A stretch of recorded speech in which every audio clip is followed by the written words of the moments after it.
Welcome to Lunch with the Lord. I'm Pastor Mark. We're in Colossians chapter 4. Going to be starting verse 7 this lesson. But before we begin, Jeremiah 15:16. Thy words were found, and I did eat them. And thy word was unto me the joy and the rejoicing of my heart.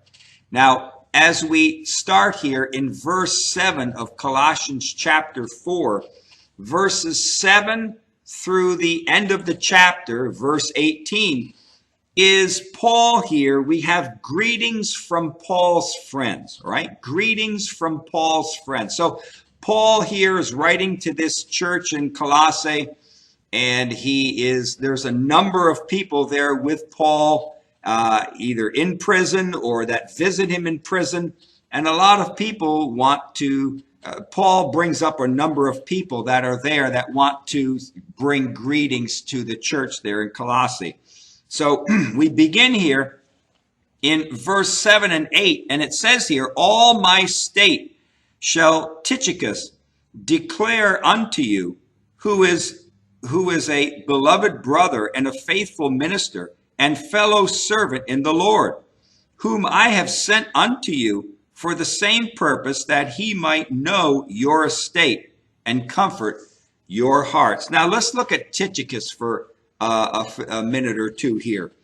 First off, Tychicus here, he is a native of Asia Minor.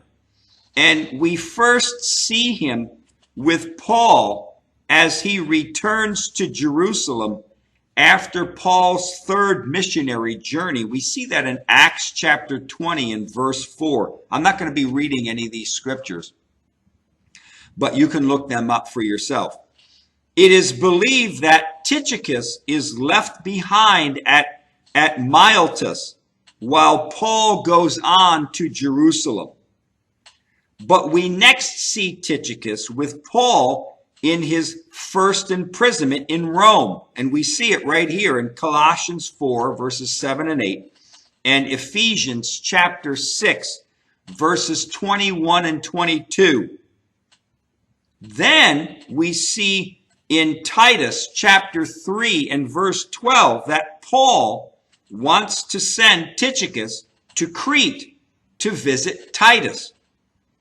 And finally, we see Tychicus with Paul during his second imprisonment in Rome.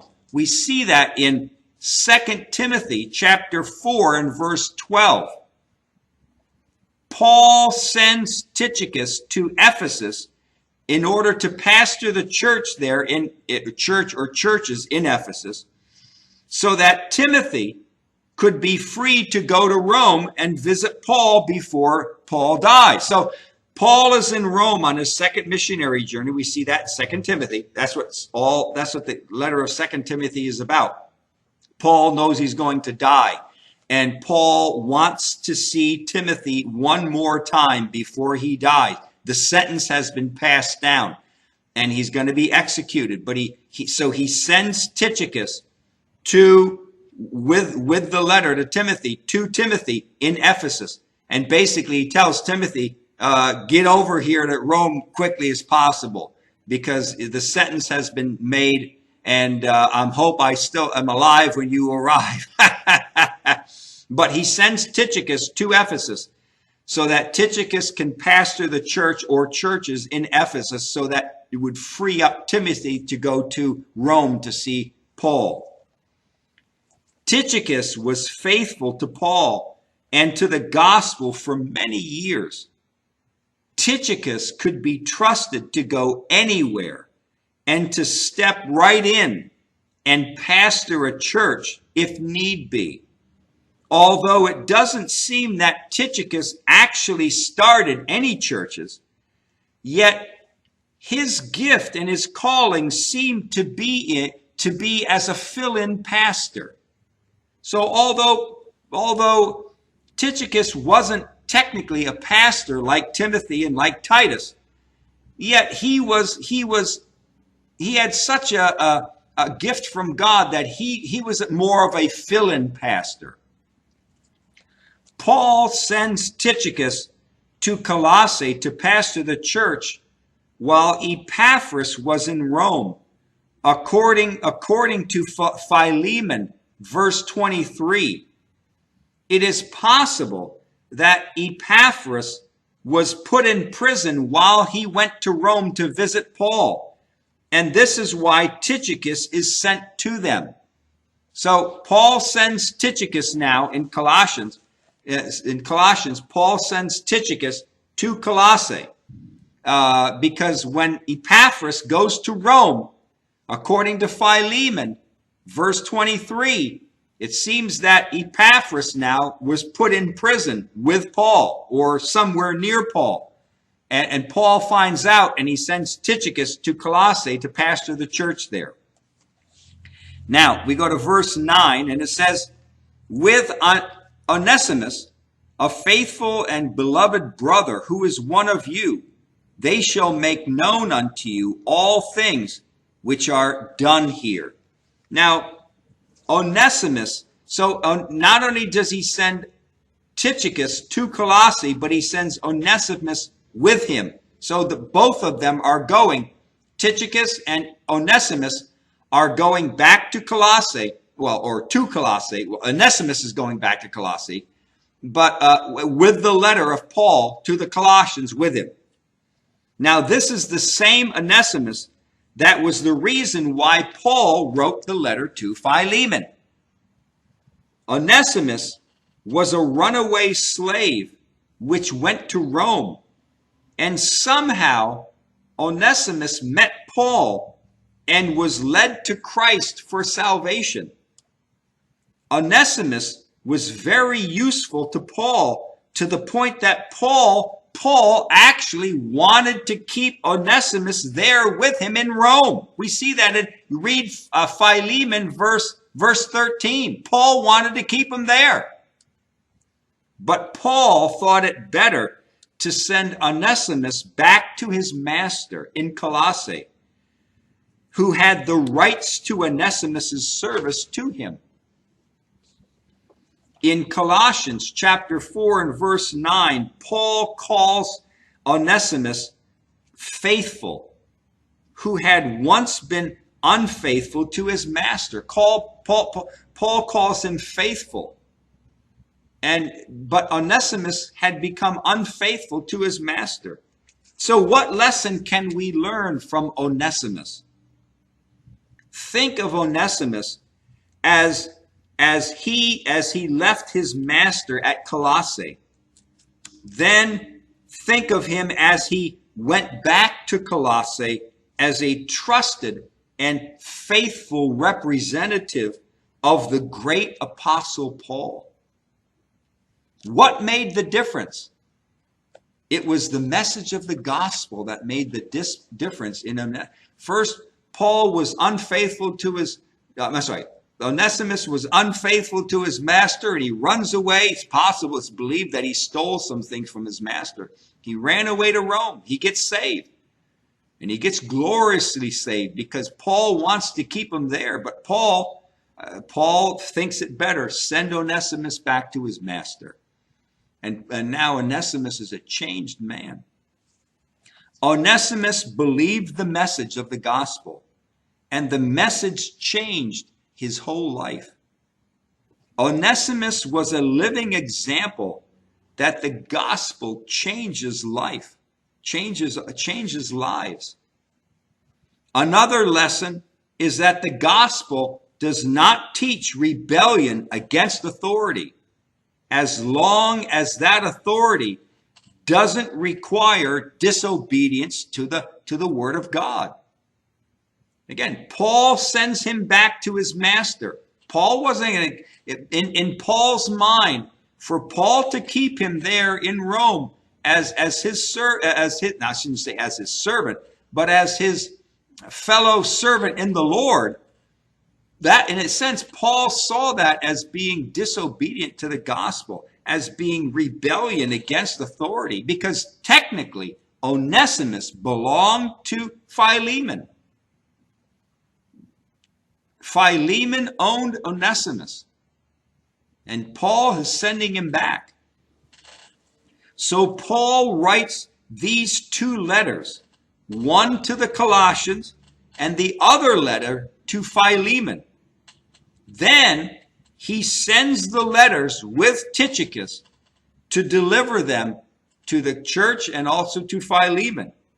And Paul sends back Onesimus with Tychicus to go back to serve his master Philemon. It's a beautiful story where people get saved and righteousness is upheld. Verse 10, Aristarchus, my fellow prisoner, salutes you, and Marcus, sister's son to Barnabas, touching whom you received commandment. If he come unto you, receive him. Now, we have here Aristarchus. Now, Aristarchus is a native of Thessalonica, and possibly he's a Jew.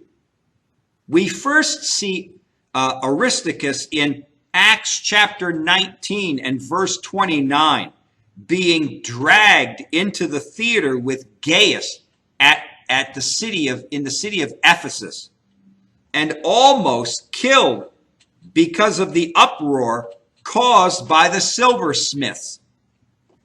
Then, in Acts chapter 20 and verse 4, Aristarchus goes with Paul to Greece.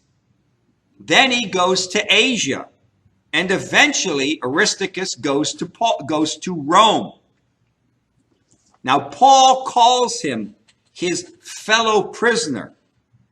Yet, in the letter to Philemon, if you look at Philemon, verse 24, Paul says that while he is in prison himself, that Aristarchus is his fellow laborer. So it seems confusing. But it is possible that Aristarchus became a prisoner with Paul while in Rome. Why would Paul call him a prisoner if he was not? So here we don't know what the actual situation is, but it just seems that Aristarchus here, he became a fellow prisoner of Paul. Now we come to the next one in verse 10. Marcus, sister's son to Barnabas, touching whom you receive commandment. If he come unto you, receive him. So now Marcus, this is the same Mark that is also known as John Mark. And John Mark is the writer of the Gospel of Mark. According to our text, he is Barnabas's relative. Now, Marcus, we're gonna call him Mark instead of Marcus, but Mark here, his mother's name his mother's name is in Acts chapter 12, verse 12, and he was a native he was a native Jew from Jerusalem. His mother's name was Mary. Acts chapter 12. Acts chapter 12 and verse 12.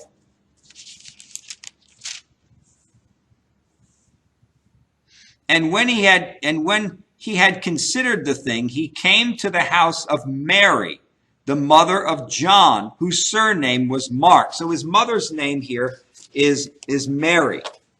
Now, Mark went with Paul and Barnabas on their first missionary journey. But then, for some reason, he returned to Jerusalem. We see that in Acts 12, verse 25, and Acts 13, verse 13. It was Mark that was the cause of Paul and Barnabas being split up. In Acts chapter 15, verses 36 through 39. Paul and Barnabas were the first missionary team. They went out. They planted churches. They came back. Barnabas came back to Jerusalem, and John Mark was there, his cousin or his relative, and he was encouraging him. And Barnabas thought, well, for sure, Mark will be able to go with us this time. And he goes to Paul and says, Paul, let's take John Mark with us again. Paul says, no, we ain't taking John Mark. He left us. He forsook us. He went back to Jerusalem, to see probably back home to his mother Mary. Didn't go. So, and the contention between Paul and Barnabas was so much that they split up, and it was over Mark, John Mark, wanting to go back with them. But we find Mark with Paul in Paul's first imprisonment in Rome, in Colossians chapter 4 and verse 10, and Philemon, verse 24. Then we see Mark with Peter in Babylon, in 1 Peter 5, verse 13. It is believed that it was at this time that Mark got his information from Peter to write the gospel. It's believed, in fact, it's believed among many scholars that the Gospel of Mark should actually be named the Gospel of Peter, because John Mark wrote it, but it's believed that John Mark got most of his information from Peter. Because Mary and John Mark lived in Jerusalem, it's